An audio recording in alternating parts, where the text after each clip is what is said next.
morning everyone, happy Monday morning, and it is the 1st of March today, so hopefully spring is on the way. It will be getting warmer and lighter each day. Our fact for the day is 3 times 3 equals 9, so we're moving on to our 3 times table. Have you already spotted some facts and fibs? There should be 5 facts and 5 fibs. Now you can just pause the screen now and work out which ones are the facts and which ones are the fibs, or you can record it in your book. It's completely up to you. Okay, pause now and then I will explain which are facts and which are fibs. So here I am with my pens. I can do tickled pink for my true and green for growth. Maybe I can even find the right answers. Now I've got a really simple one over here. This one, green for growth, is false. There's only 2 groups of 3 there, aren't there? And obviously altogether it makes 1, 2, 3, 4, 5, 6. What I've done, I think, is I've added. I've done 3 plus 3 equals 6 instead of 3 times by 3 equals 9.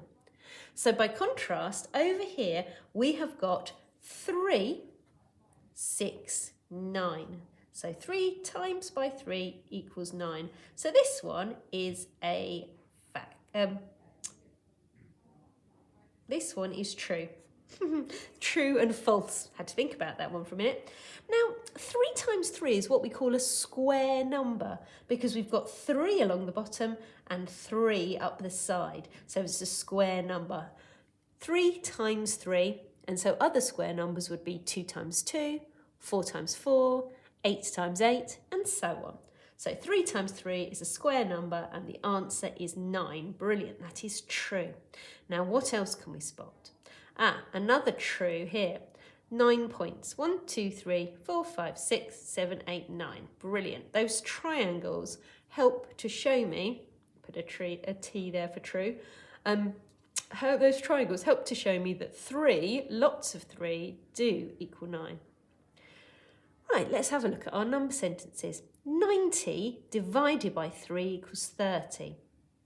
So if I've got 90 sweets and I share them between 3 people, they're going to get 30 each. And the way I would check that is by saying 30 times 3 is going to be 90. If I've got 30, 30 and another 30, it's going to be 90. So that is true. Now, here, I've got 30 times 30 equals 90. And do you remember last week we talked about place value? So 3 times 3 does equal 9, so that's good so far. But then we have to move our 9 along into the tens column to make 90. But because we're timesing 30 by 30, we have to move it along again into the hundreds column. So this is actually a false. It should equal 900.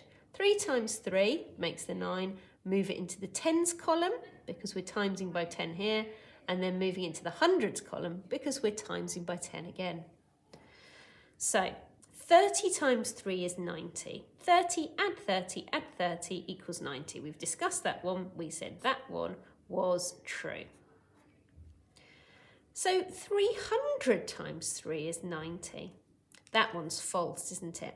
Again, the answer should be 900. Because if you add 300, 300 and 300, you're going to get 900. 90 is much too small. Right, if you have 9 thousands and you share them between 3, each person will get 3,000 each. So that is a true. Okay, I've got 4 truths and 3 falses. Okay. Oh, no, I don't. 1, 2, 3, 4. I've got 5 truths. So these should be false. I wonder if they are.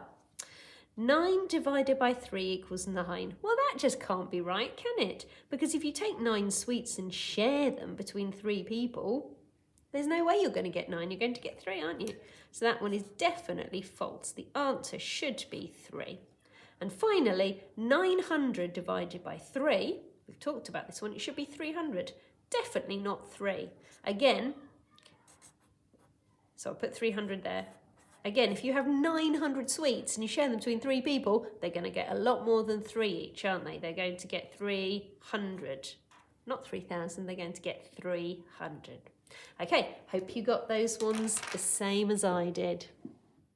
So for this week, we're thinking back to our fair feast from last week.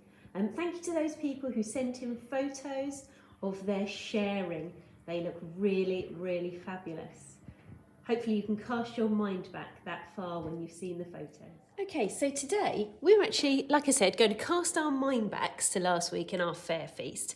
And taking this sheet from your packs that you received last week, we're just going to fill in the answers to what we found out. So if you didn't get a chance to do the fair feast, you can just do the sheet. If you did, you can complete the answers.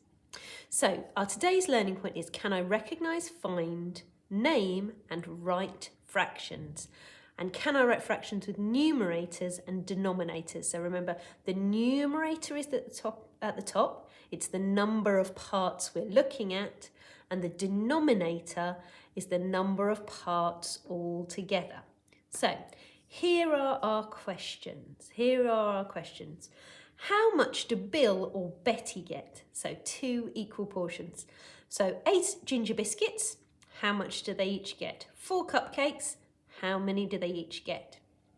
And then the question at the bottom is a little bit of a challenge. What if Bill and Betty are joined by Snatcher Jack and Grandma Swag? 4 equal portions. Can it be fair then with the same food and drink? So if you shared 8 ginger biscuits between 4 people, how many would they each get? Okay, 4 cupcakes, how many would they each get?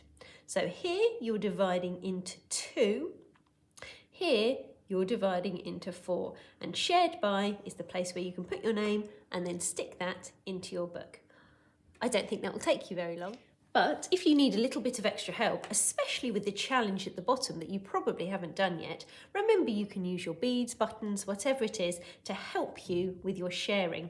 So let's imagine those 8 ginger biscuits. 1, 2, 3, 4, 5, 6, 7, 8 ginger biscuits. And if you were sharing them between Bill, Betty, Snatcher Jack and Grandma Swag, so onto 4 plates, how could you use the buttons to help you? Okay, have a little think. What are the answers? You might, for some of these, need some fractions. Not for all, but for some, you'll need some fractions. Okay, have a go at that and look forward to seeing that later on Zoom. So when you've completed your sheet, we've also got this fun donut challenge. So it says, can I solve the donut problem? How can you cut a donut into 8 equal pieces using only 3 cuts of a knife? So this is a challenge, but it's quite a fun challenge. Everyone can have a go at this, I think. I'm not going to give you the answer now. You'll have to tune into Zoom later to get the answer. Now, I think the best way to do this, rather than cutting up loads of donuts, is to use either Play-Doh or plasticine. I've actually just got a blob of Blu Tack here. So with your blob of Play-Doh, plasticine, whatever it is, you're going to make a donut. In fact, I think the easiest way for me to do it, because it's not as squidgy as those things, is to make it into a circle like this. So this is my Blu Tack donut. Let me check you can see that. Yes, you can. So put my donut on the plate. I've got my knife. Now, I've got to get it into 8 equal pieces, so that's 8ths, using only 3 cuts of the knife. And I'm not allowed to say, kind of go, ooh, and make that a different cut. Now, the way I'd usually do it is I would make a cut straight down the middle. Okay, that's 1 cut. Another one to make quarters. Then I would, oh, hang on. I've already had my 3 cuts and my pieces aren't equal and I've only got 6 of them. What I would really want to do is cut it this way, but I can't because that's 4 cuts, isn't it? So you have to really think carefully. So that way hasn't worked. So I'm going to smush it out, get rid of those cuts and try again.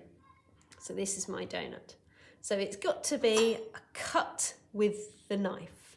Right, have a go. Don't give up, keep on going. There is a way to do it. We will tell you about the way later on our Zoom call. Hope somebody manages to work it out. Maybe if you're finding it hard, you could challenge someone at home, brother or sister, mum or dad, maybe whoever's looking after you today.